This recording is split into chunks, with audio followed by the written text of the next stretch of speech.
Alright, today on Car Guys Cook, we're going to make homemade grilled salsa. So we're going to go through step by step and show you how to make homemade grilled salsa. And one thing that we want to make sure that you aren't too afraid of is the difficulty level of making grilled salsa. It's actually very simple and it is absolutely amazing once you get your final product. So I'm going to go through and show you what kind of ingredients we're going to do. We're going to show you how to prep those ingredients. We're going to show you when and how long to leave it on the grill and how to process it all up. Super good. Alright, so we're going to start off with the ingredients. So first of all, we picked out some really nice Roma tomatoes. These are organic Romas. We've got, in this particular one, we're using about 10, maybe 11 tomatoes and 2 jalapenos and 1 serrano pepper. So my family, we don't necessarily like our salsa super hot, so we keep it to a minimum with the peppers. If you like a lot of heat, of course, double up on the peppers would be really good. So beyond that, we're gonna add some garlic. We're gonna actually roast some garlic on the grill, green pepper, and of course, a really nice yellow, sweet yellow onion. All right, so talking about seasonings, it's gonna be very simple. All we're really gonna add is some salt. So in previous episodes, we showed you how to make some bacon salt. We have this wonderful bacon salt that we've made in the past. You do not have to use that. You can use just regular table salt or a fine white salt. But in this version of our grilled salsa, we're gonna use the bacon salt.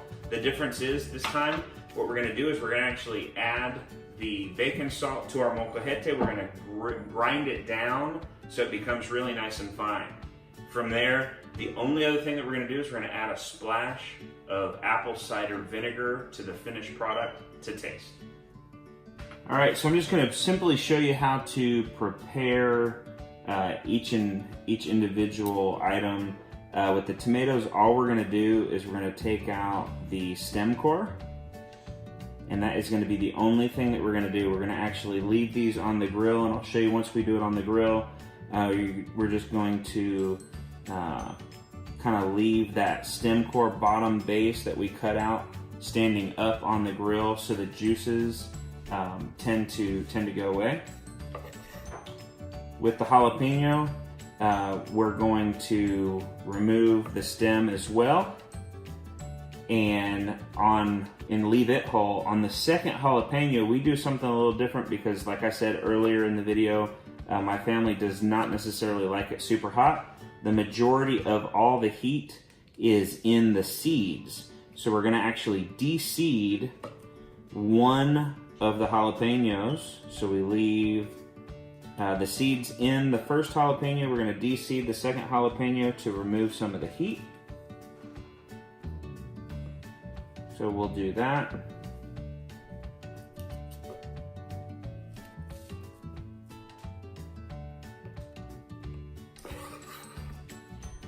On the serrano, all we're gonna do is we're gonna de-stem it. We're gonna leave the seeds in that one. For the onion, it's actually gonna be really simple. We're literally just gonna slice it in half because we're gonna let it roast on the grill, bottom down. And similar with the pepper, we're gonna slice the pepper into segments. We're gonna de-stem the pepper.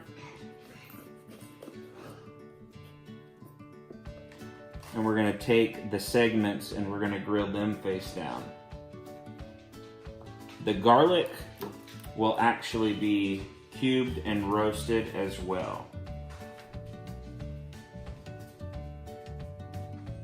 All right, so we're outside at the grill.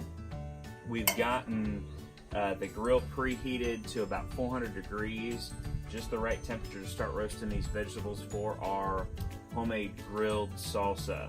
So I'm going to show you how to go ahead and place the ingredients on the grill. We're going to take our tomato that we took the stem core out, and we're going to rest it standing up. The jalapenos are going to go long way. The serrano the same. We're going to take our quartered green pepper and do the same. We're gonna kind of take this middle burner down a little bit. The onions are going to go face up. I left them full because you'll see in a minute, once they've gotten fully roasted, that's where we're gonna develop it. The trick is gonna be the garlic. Sometimes I like to roast the garlic whole, but I wanted to show you here, just make sure that it just does not go down between your burner grates, right like that.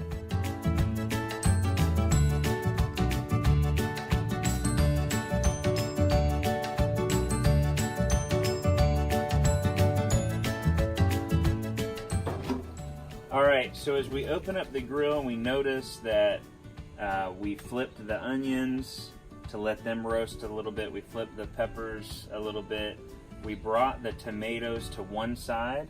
We're going to let them brown a little bit. Do not worry if they start to char. That black char is actually going to bring some flavor to the salsa.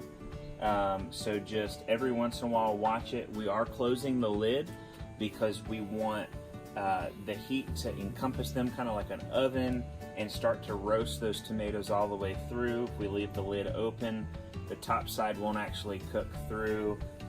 These tomatoes are going to get really mushy, and that's perfectly fine. Tomatoes are mainly water, so they are going to get pretty nice and mushy. The tomatoes are the base of this. So the onions, you see we got the nice grilled char mark. We're going to try to get that on the underside, and we are keeping those in halves. We will be putting them actually in the food processor inside with the peppers and the garlic in order to kind of combine all of those wonderful flavors. So we're going to bring the lid back down and let them roast a little bit longer.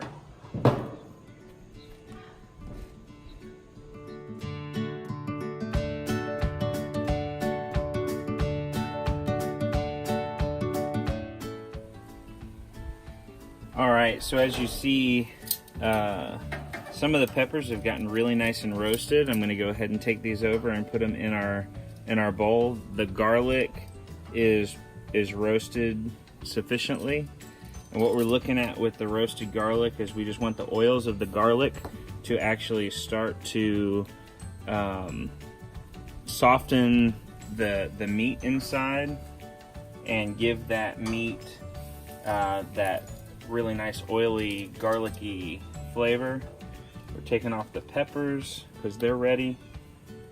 That jalapeno actually could take a little bit more time. This pepper is still going, so we'll leave that on as well.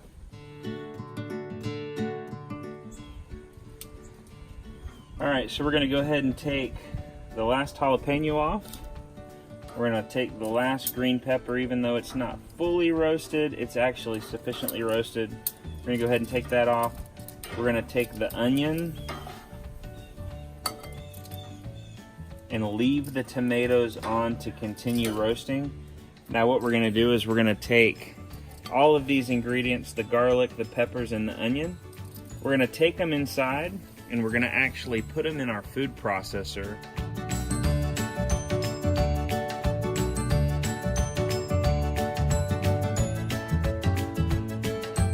Alright, so we're back inside from the grill. We've got our roasted tomatoes. I just showed you how we came up with our onion, garlic, and peppers mix from out of the food processor. All these were roasted together on the grill. So we're going to put those together.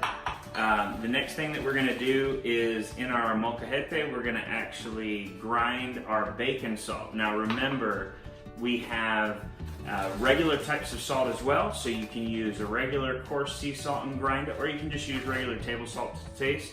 But we like to use our bacon salt, so we're going to use a little bit of bacon salt with our molcajete.